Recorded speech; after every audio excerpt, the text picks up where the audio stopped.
আপোনাৰ যদি কনষ্টিপেশ্যন হৈ আছে, কোষ্ঠকাঠিন্যৰ সমস্যাত যদি আপুনি ভুগি আছে, মানে আপোনাৰ যদি পায়খানা অনিয়মীয়া হৈ আছে, তেন্তে এই ভিডিঅ'টো আপোনাৰ কাৰণে অতি গুৰুত্বপূৰ্ণ।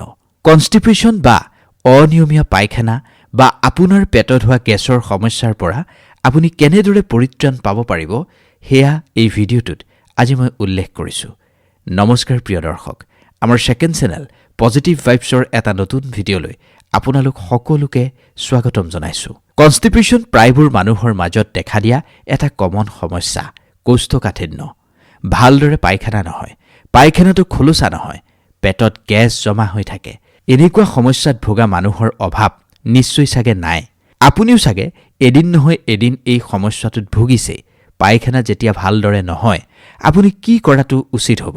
এনেকুৱা কি ঘৰুৱা উপায় আছে যিটো উপায়ৰ জৰিয়তে আপোনাৰ পায়খানা ৰেগুলাৰ হ'ব, নিয়মীয়া হ'ব আৰু আপোনাৰ পেটৰ গেছ সম্পূৰ্ণৰূপে নোহোৱা হ'ব? সকলো এই ভিডিঅ'টোত আজি খুব সহজ সৰলকৈ মই আপোনাক বুজাই দিবলৈ চেষ্টা কৰিম।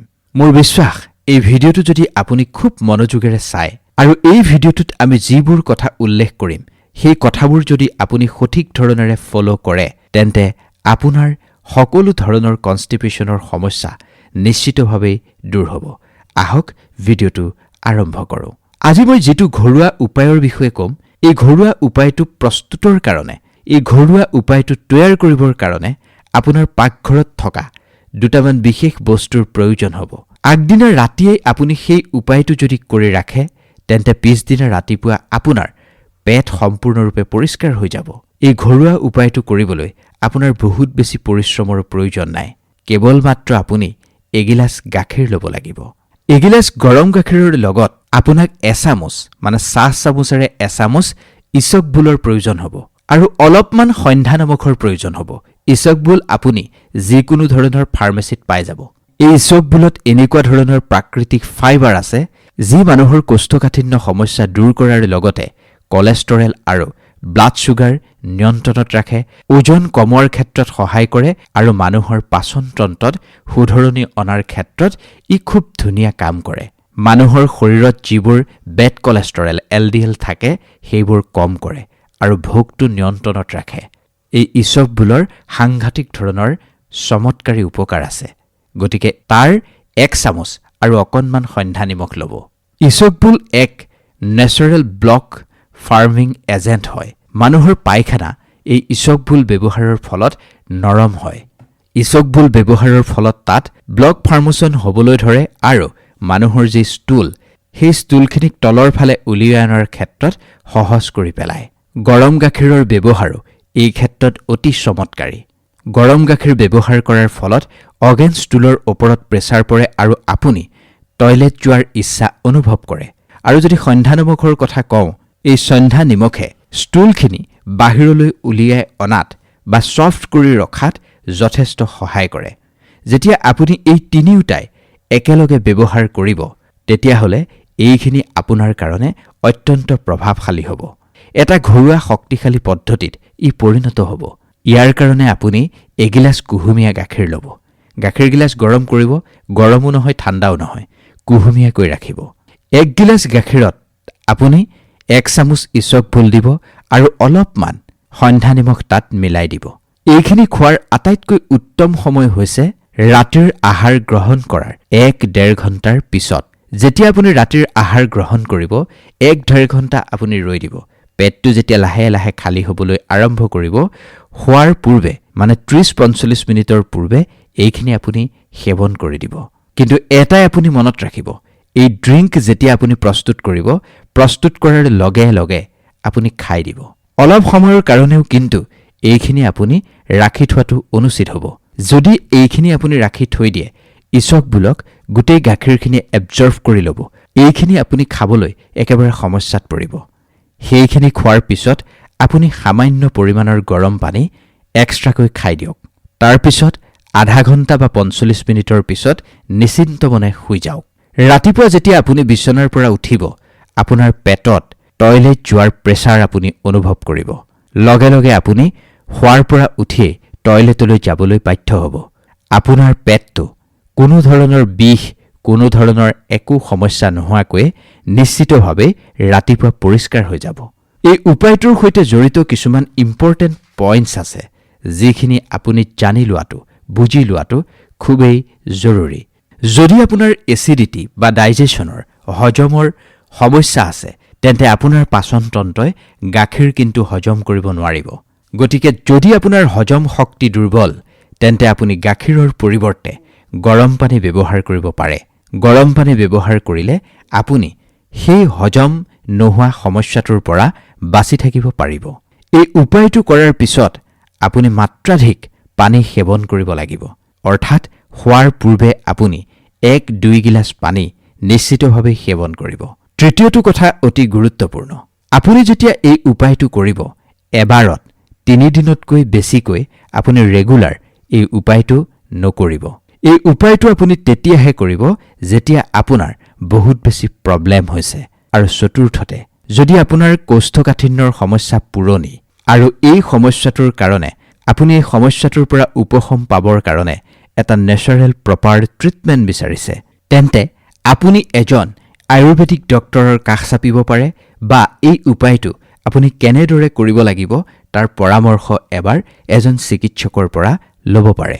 এই উপায়টো এনেকুৱা নহয় যে আপুনি এতিয়া কৰিলে লগে লগে তাৰ ৰিজাল্ট পাব, কিন্তু যেতিয়া আপুনি এই উপায়টো ৰেগুলাৰলি কৰিব, তেতিয়া এইখিনিয়ে আপোনাৰ ডাইজেষ্টিভ ছিষ্টেম ভিতৰৰ পৰাই ঠিক কৰিব, আপোনাৰ ষ্টুল নৰম কৰি তুলিব আৰু কোনো ধৰণৰ ছাইড এফেক্ট নোহোৱাকৈ বা আপোনাৰ পেটত কোনো ধৰণৰ বিষ নোহোৱাকৈ এই তিনিওটা বস্তুৱে আপোনাৰ পেট একেবাৰে পৰিষ্কাৰ কৰি পেলাব।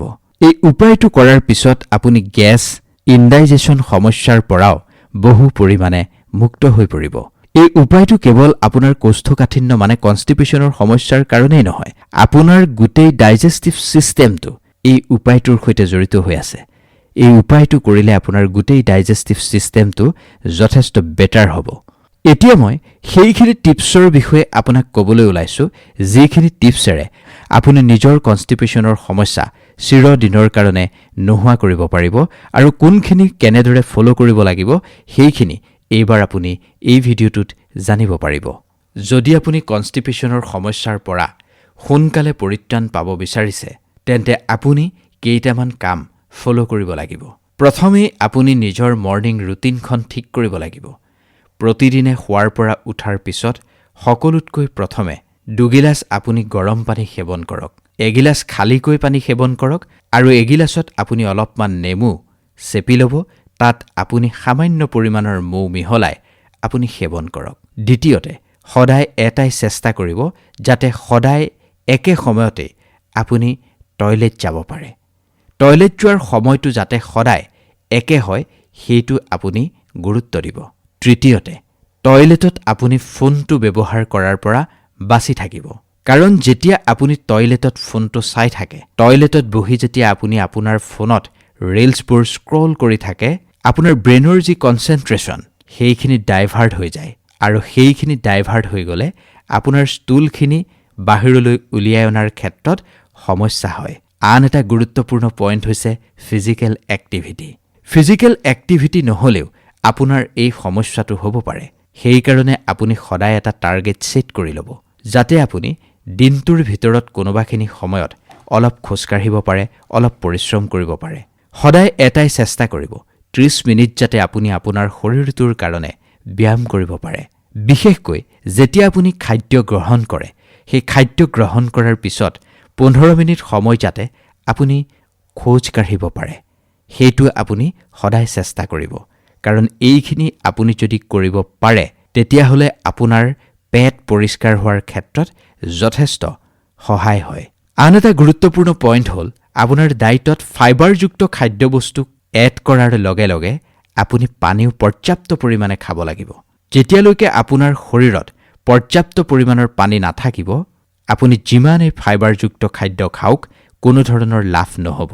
গতিকে আপুনি ডেইলি টাৰ্গেট কৰি ল'ব, ফাইবাৰৰ লগতে মানে 25 পৰা 30 গ্ৰাম ফাইবাৰ লোৱাৰ লগতে আপুনি দিনটোত 2 পৰা 3 লিটাৰ পানী যাতে সেৱন কৰিব পাৰে। ফাইবাৰ ক'ৰ পৰা পাব? যেনে আপুনি অমিতা খাব, মধুৰিআম খাব, নাচপতি খাব, লাও খাব, পালেং খাব, ভেন্দি খাব, ফ্লেক্স সিডছ খাব পাৰে, চিয়া সিডছ খাব পাৰে, ওটছ, ডালিয়া, এইবোৰ বস্তু খালে আপুনি ফাইবাৰ পাব। এই সকলোবোৰ বস্তু আপুনি আপোনাৰ খাদ্য তালিকাত এড কৰি ল'ব। যিমানেই আপুনি এই ফাইবাৰযুক্ত খাদ্য আপোনাৰ খাদ্য তালিকাত যোগ দিব, সিমানেই কিন্তু আপুনি কিছুমান বস্তুৰ পৰা বাচি থাকিব লাগিব। যেনে ধৰক মছলাযুক্ত খাদ্য, ময়দা, বেকাৰী আইটেমছ, যিবোৰ ফ্ৰাইড ফুডছ আছে, চাহ, কফি, মিঠাযুক্ত খাদ্য, এলকহল, এই সকলোবোৰৰ পৰা আপুনি বাচি থাকিব লাগিব। এইবোৰ খালে আপোনাৰ কোষ্ঠকাঠিন্যৰ সমস্যা বাঢ়ি যাব। গতিকে এইবোৰৰ পৰা সদায় বাচি থাকিবলৈ চেষ্টা কৰিব। আৰু শেষত টোপনি যাতে আপোনাৰ পৰ্যাপ্ত পৰিমাণে হয়, ষ্ট্ৰেছৰ পৰা যাতে আপুনি বাচি থাকিব পাৰে, সেইখিনি আপুনি চেষ্টা কৰিব। কেৱল মনত ৰাখিব, যিমানেই ষ্ট্ৰেছ ল'ব, সিমানেই আপোনাৰ হজম শক্তি দুৰ্বল হৈ গৈ থাকিব। গতিকে সদায় আপুনি সুখী হৈ থাকিবলৈ চেষ্টা কৰিব, আনন্দ মনেৰে থাকিবলৈ চেষ্টা কৰিব, যোগাসন কৰিব। কোষ্ঠকাঠিন্যৰ সমস্যা যদি আপুনি কোনোবা চিকিৎসকৰ ওচৰলৈ লৈ যায়, আপোনাক এণ্টি ডিপ্ৰেছনৰ মেডিচিন দিয়ে চিকিৎসকে। কাৰণ ডিপ্ৰেছন, ষ্ট্ৰেছ আদি যদি বাঢ়ি থাকে, মানুহৰ কোষ্ঠকাঠিন্যৰ সমস্যা যথেষ্ট পৰিমাণে বাঢ়ি যায়। গতিকে সদায় সোনকালে শুবলৈ চেষ্টা কৰি সূৰ্য উদয় হোৱাৰ পূৰ্বেই বিচনাখন ত্যাগ কৰিবলৈ চেষ্টা কৰিব। আমি আশা কৰিম আপুনি এই উপায়সমূহৰ জৰিয়তে নিজৰ কোষ্ঠকাঠিন্য সমস্যাৰ পৰা পৰিত্ৰাণ পাব। ভিডিঅ'টো সন্দৰ্ভত আপোনাৰ মতামত আমাক কমেণ্ট কৰি জনাবলৈ নাপাহৰিব। ভিডিঅ'টো যদি ভাল লাগিল, অনুগ্ৰহ কৰি লাইক কৰিব, কমেণ্ট কৰিব, শ্বেয়াৰ কৰিব আৰু চেনেলটো ছাবস্ক্ৰাইব কৰি দিবলৈ নাপাহৰিব। ধন্যবাদ।